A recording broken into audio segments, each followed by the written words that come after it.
Hi friend, Mehak রান্নাঘরে সবাইকে স্বাগতম। আশা করি আপনারা সকলেই ভালো আছেন। আজকে আমাদের লাউ নিয়ে এসেছে। ভাবলাম লাউ দিয়ে মুসুরির ডাল দিয়ে রান্না করাও হবে, আপনাদের সঙ্গে শেয়ার করা হবে। সেজন্য আমি লাউকে প্রথমে ছোট ছোট টুকরো করে কেটে নিয়েছি।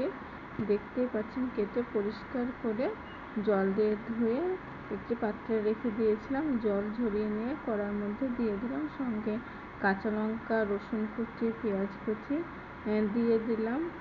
এই দেখুন, দিয়ে দেওয়ার পর আমি এতে হলুদ গুঁড়ো, ধনে গুঁড়ো, অল্প পরিমাণে জল দিয়ে দিলাম।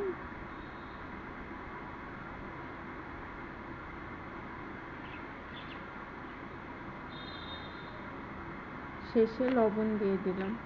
লবণ দিয়ে একটু খুন্তি দিয়ে আমি নেড়ে দেবো।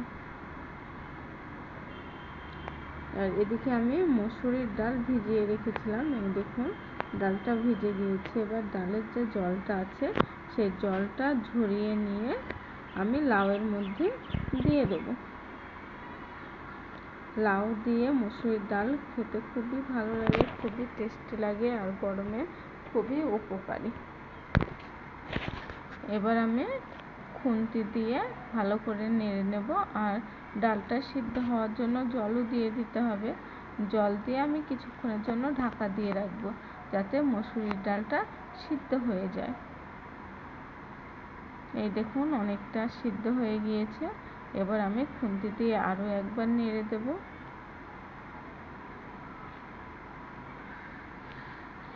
নেড়ে এতে আমি জিরে, আদা, রসুন একসঙ্গে বেটে রেখেছিলাম, বাটা মশলাটাও এর মধ্যে দিয়ে দিলাম। দিয়ে ভালো করে নেড়ে খুন্তি দিয়ে নেড়ে নিলাম। নেড়ে নেওয়ার পর ঢাকা দিয়ে দেবো কিছুক্ষণের জন্য।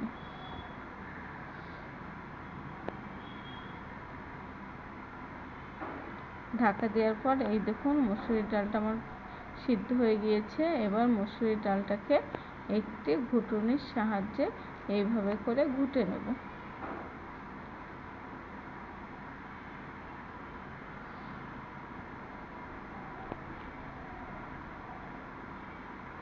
ঘুটে একটি পাত্রে আমি ঢেলে নিলাম। এবার আবারও আমি কড়াইয়ে তেল দিয়ে দিলাম। তেল, শুকনো লঙ্কা, রসুন ছেঁচা আর পেঁয়াজ দিয়ে আমি ভালো করে নেড়ে নেব।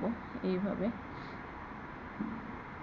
নেওয়ার পর আমি একটি ডিম রেখেছিলাম, ডিমটা ফাটিয়ে এর মধ্যে দিয়ে দিলাম। দিয়ে আমি খুন্তি দিয়ে ঝুরি ঝুরি করে নেব ডিমটা। এই দেখুন, এইভাবে ঝুরি ঝুরি করে নেব। কি সুন্দর ফুটতে শুরু করে দিয়েছে, দেখুন ডিমটা ঝুরু ঝুরু হয়ে গিয়েছে। এবার ডিমটাকে আমি লাল লাল করে নিয়েছি। এই দেখুন, এবার আমি যে সবজিটা রেখেছিলাম পাত্রে, সেটা এবার লাউ আর মসুরির ডাল এর সঙ্গে দিয়ে দেবো। খেতে খুবই টেস্টি লাগে। আপনারা অবশ্যই একবার বাড়িতে রান্না করে খেয়ে তারপরে আমাকে বলবেন কেমন লেগেছে।